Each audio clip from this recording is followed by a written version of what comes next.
پشاور گیا تو جماعت میں انہوں نے کہا جی یہاں ایک وکیل صاحب ہیں، تبلیغ والوں کو بہت گالیاں دیتے ہیں، شکل دیکھتے ہی گالیاں دینا شروع کرتے ہیں، آپ کے علاقے کے؟ آپ کے علاقے کے؟ میں نے کہا اچھا ملاؤ۔ پشاور میں رہتا تھا، وکالت کرتا تھا، میرے علاقے کا میاں چنو ایک چھوٹا سا ٹاؤن ہے وہاں کا تھا، میں اس کے قریب تلمبا ایک چھوٹا سا ٹاؤن ہے میں وہاں۔ تو جب ہم ان کے دروازے پر گئے اور نوک کیا تو دروازہ کھلتے ہی انہوں نے وہی کام شروع کر دیا، دیکھتے ہی۔ اور کہا میں نے تمہیں کتنی دفعہ کہا ہے، وہ جو مقامی، کہ تبلیغ والوں کو میرے دروازے پر مت لایا کرو۔ تو اب بتاؤ، میں اگر یہ تبلیغ کے رگڑے نہ لگے ہوتے تو میں تو 2 تھپڑ اس کے منہ پہ مارتا، یا مفتی صاحب کی طرف فتویٰ سناتا، تو اسلام سے خارج ہو گیا ہے، توبہ کر۔ میں نے اس سے کہا بھائی میں تو تبلیغی بن کے آپ کے پاس نہیں آیا، میں تو اس لیے آیا ہوں کہ مجھے پتہ چلا کہ آپ میاں چنو کے ہیں اور میں تلمبے کا ہوں، تو میں تو اس لیے آپ کو ملنے آیا ہوں۔ تو ایسے ہوا، اچھا آپ تلمبے کے ہو؟ میں نے کہا تلمبے کا ہوں۔ کہو اچھا اچھا اچھا، بڑی مہربانی، فرمائیے۔ میں نے کہا فرمائیے ایسے تو نہیں ہوگا، گھر بٹھاؤ پھر فرمائیے ہوگا۔ تو اس نے دروازہ کھولا، ہمیں بٹھایا، میں نے کوئی تبلیغ کی بات نہیں کی، چائے وائے پلائی۔ تو میرے والد صاحب اپنے علاقے کے مشہور آدمی تھے، تو جب میں نے اپنا تعارف کرایا تو وہ اور خوش ہو گیا، کہا تو آپ کے باپ کا الیکشن تو میں نے لڑا ہے، ان کے لیے ووٹ مانگنا۔ تو ایسا خوش ہو گیا، کھل گیا، چائے پلائی، بات چیت ہوتی رہی۔ تو اٹھتے ہوئے میں نے کہا فلاں مسجد میں ہماری جماعت آئی ہوئی، میں نے کہا چلو آپ کو بتا دوں۔ مغرب کے بیان میں وہ آیا ہوا تھا۔ پھر جتنے دن میں وہاں رہا وہ آتا رہا آتا رہا آتا رہا، میں واپس چلا گیا۔ بیچ میں کئی سال گزر گئے۔ لاہور کیولری گراؤنڈ ایک مشہور جگہ، وہاں میرا بیان تھا۔ جو کرکٹر آئے ہوئے تھے، ان کو ہم نیا سعید انور، انضمام، مشتاق، ان کو ہم قریب کر رہے تھے، اس وقت نئے نئے ان کو قریب کر رہے تھے، تو یہ لوگ آئے ہوئے تھے۔ تو بیان کے بعد ان کو لے کر ہم ایک کمرے میں بیٹھے، اس کمرے کی دیوار شیشے کی تھی، تو لوگ اندر آنے کی کوشش کر رہے تھے، تو ان پہرے والے ان کو روک رہے تھے۔ تو اس میں سے ایک آدمی منہ اوپر کر کے میری طرف سے اشارہ کرے، تو میں نے دیکھا تو ایک آدمی کی بڑی داڑھی، اور وہ مجھے ایسے ایسے اشارہ کر رہا ہے، میں نے نہیں پہچانا۔ تھوڑی دیر کے بعد میں نے غور سے دیکھا تو وہ وہی وکیل صاحب پشاور والے۔ تو میں نے وہ ان کو اندر بلاؤ، اندر بلاؤ۔ وہ اندر آئے تو میں اٹھ کے ملا، کہنے لگے یہ دیکھو یہ تمہارا ایک گشت، میرا وقت بھی لگ چکا ہے، بدنوں کا چلہ لگا ہے یا 3 چلے لگے ہیں۔ تو جو دیکھو نا، آپ میں سے کئی لوگ پھیری لگاتے ہیں، جس کو گجرا پھیری لگاتا ہوں، پھیری۔ میں پہلے سمجھا ہی نہیں، پھیری تو کہتے ہیں چھوٹے جہاز کو جو سمندر میں چلتا ہے، میں سمجھا یہ پھیری لگاتے ہیں، پھیری، اور وہ تو گجراتی میں پھیری کہتے ہیں پھیری کو۔ تو پہلے تو میں چکر کھاتا رہا کہ یہ کیا ہے پھیری، پھیری تو چھوٹے جہاز کو کہتے ہیں، چھوٹا بحری جہاز۔ تو پھر بعد میں کسی نے کہا کہ یہ چل پھر کے سودا بھیجا، اچھا اچھا، پھیری کو پھیری کہہ، تم خدا کو خدا کر دیتے ہو، خدا کا شکر۔ ایک تو خدا لفظ ہی میں نے پہلے کہا تھا بولنے کا نہیں ہے، ایک اس کو خدا کو خدا کر دیتے ہو، خدا کی قسم۔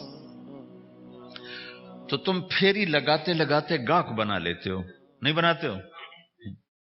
پھیری لگاتے لگاتے تم اپنے گاہک بنا لیتے ہو۔ یہی تبلیغ کا کام ہے کہ پھیری لگاؤ، لوگوں کے در کھٹکھٹاؤ، کوئی لے گا کوئی نہیں لے گا۔ جو آپ لوگ پھیری لگاتے تو سارے آپ سے سودا لیتے ہیں؟ نہیں لیتے، کوئی لیتا ہے کوئی نہیں لیتا، لیکن آپ جاتے رہتے ہو، جاتے رہتے ہو، جاتے رہتے ہو، جاتے رہتے ہو، آہستہ آہستہ آپ اپنا اتنا کام کر لیتے ہو کہ آپ کی روٹی چل جاتی۔ تو سارے نبیوں نے پھیرا لگایا، کوئی نبی گھر نہیں بیٹھا، کہ میرے پاس کوئی آئے گا تو اسے سکھاؤں گا. ہر نبی نے پھیرا لگایا. اور داؤد علیہ السلام نے ایک دفعہ یہ کیا، ایک بڑا عبادت خانہ بنایا اور اس کی دیواریں اونچی کر دی، اتنی اونچی کہ اندر کوئی جا نہ سکے. اور یہ طے کیا کہ ہفتے میں ایک دن میں کسی سے نہیں ملوں گا، صرف اللہ اللہ کروں گا. ہفتے میں ایک دن. تو وہ پہلا دن تھا، اندر سے تالا لگا دیا اور خود اندر بیٹھ گئے. اور پہلا دن ہے کہ میں آج کسی سے نہیں ملوں گا. تو میرے رب کو یہ بات پسند نہیں آئی کہ نبی کا کام کٹ کے بیٹھنا نہیں ہے، لوگوں میں جانا ہے. تو اللہ تعالیٰ نے انسانی شکل میں 2 فرشتے اندر اتار دیے. اذ تصور المحراب ففزع منهم قال لا تخف خصمان بغى بعضنا على بعض فاحكم بيننا. کہا جی حضرت ہمارا جھگڑا ہو گیا ہے، ہم آپ سے فیصلہ کروانے آئے. تو داؤد علیہ السلام ڈر گئے کہ دروازہ بند ہے، یہ آئے کہاں سے؟ دیوار اتنی اونچی ہے کہ اس کے اوپر سے چھلانگ لگا کے بھی اندر نہیں آ سکتے. تو یہ کون ہے، آئی کہاں سے؟ دروازے کو دیکھیں تالا لگا ہوا ہے، دیوار کو دیکھیں اتنی اونچی ہے، تو کون چھلانگ لگا کے اندر آئے گا؟ تو ڈر گئے. تو کہنے لگے جی آپ ڈرے نہیں، ہمارا جھگڑا ہو گیا. کہ کیا جھگڑا ہے؟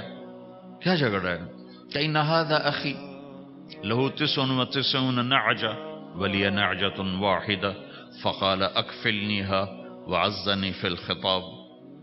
یہ میرا بھائی ہے، اس کے پاس 99 بکریاں ہیں، بھیڑیں، 99 بھیڑ ہے، اور میرے پاس ایک ہے. یہ مجھے کہتا ہے ایک بھی مجھے دے دے، میری 100 پوری ہو جائے. تو آپ بتاؤ یہ غلط کر رہا ہے کہ ٹھیک کر رہا ہے؟ اب یہ فیصلہ تو آپ چھوٹے سے بچے سے بھی کروا سکتے ہو. نہیں، یہ تو لطیفہ سا بن گیا داؤد علیہ السلام کے لیے، لطیفہ بن گیا کہ ایک آدمی کہتا ہے جی میرے پاس 99 ہے، تیرے پاس ایک ہے، تو ایک مجھے دے دے، میری 100 ہو جائیں. تو داؤد علیہ السلام سوچ میں پڑ گئے یہ چکر کیا ہے. تو ایک دم ان کو خیال آیا کہ جیسے میرے رب نے مجھے پیغام بھیجا ہے کہ داؤد تجھے بندوں کو دعوت دینے کے لیے بھیجا ہے، مصلی پر بیٹھنے کے لیے نہیں بھیجا. ہاں مصلی پر بیٹھنا ہے، اس کے لیے رات ہے. قم اللیل الا قلیلا نصفہ او انقص منہ قلیلا او زد علیہ ورتل القرآن ترتیلا. چل ومن اللیل فتہجد بہ نافلۃ لک عسى ان یبعثک ربک مقاما محمودا. رات ہے، آ جاؤ. ان ناشئۃ اللیل ہی اشد وطئا واقوم قیلا. آجا آجا، رات بڑی مزے کی چیز ہے، تو اور میں تنہا. فاذا فرغت فانصب والى ربک فارغب. آ جاؤ. تتجافى جنوبهم عن المضاجع يدعون ربهم خوفا وطمعا ومما رزقناهم ينفقون. رات تیری میری، دن میرے بندوں کے لیے. نہیں بیٹھ سکتا، تسبیح پکڑ کے نہیں بیٹھ سکتے ہو. تو اس پر داؤد علیہ السلام سجدے میں گرے. آیت سجدہ ہے اس لیے میں نہیں پڑھتا ہوں.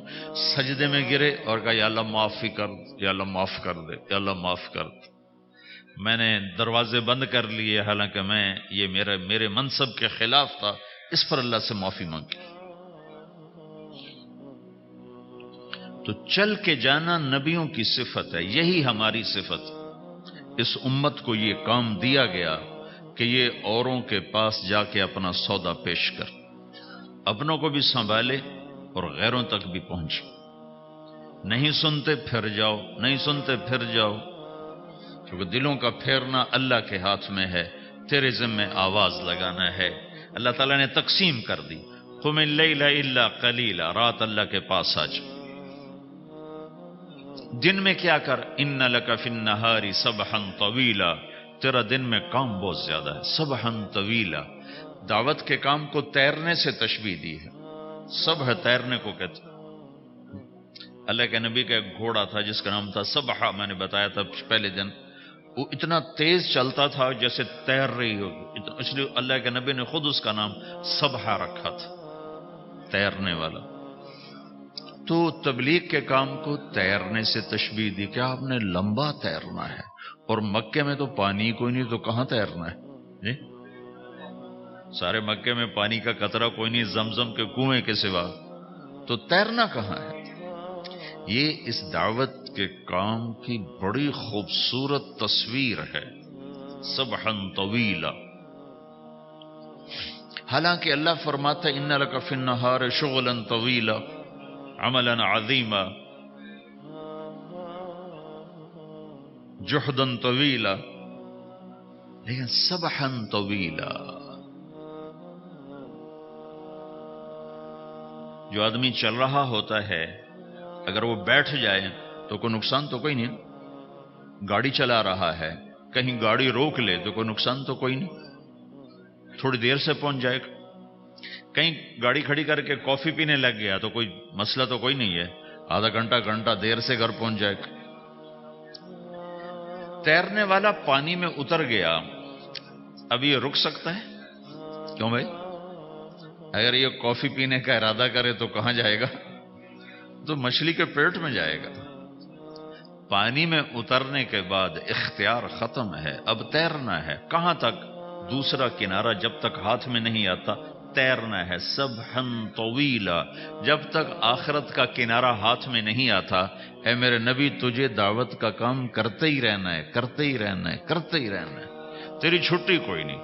سبحاً میں یہ اشارہ تھا کہ چھٹی کوئی نہیں، یہ موت تک کا کام ہے، وَاعْبُدْ رَبَّكَ حَتَّى يَأْتِيَكَ الْيَقِينُ۔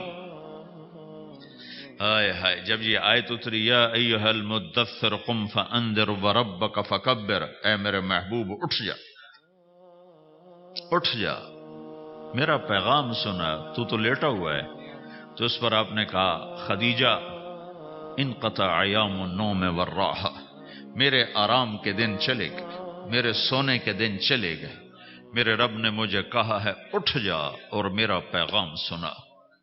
تو اس وقت تو کوئی جاننے والا نہیں تھا، تو پہلے آپ چپ کے بات فرما رہے تھے، پھر اللہ نے کہا کھل کے کہہ، تو پھر آپ نے کہا میں خدیجہ میں کس کو کہوں، میری کون سنے گا، من ادعو من یستجیب۔ تو حضرت خدیجہ نے عرض کی یا رسول اللہ آپ دعوت دینے میں پہل کریں، میں لبیک کہنے میں پہل کرتی ہوں۔ تو بھائیو، دعوت ہمارا سرمایہ ہے، دعوت سے ایمان بنتا ہے، ایمان سے عمل بنتا ہے۔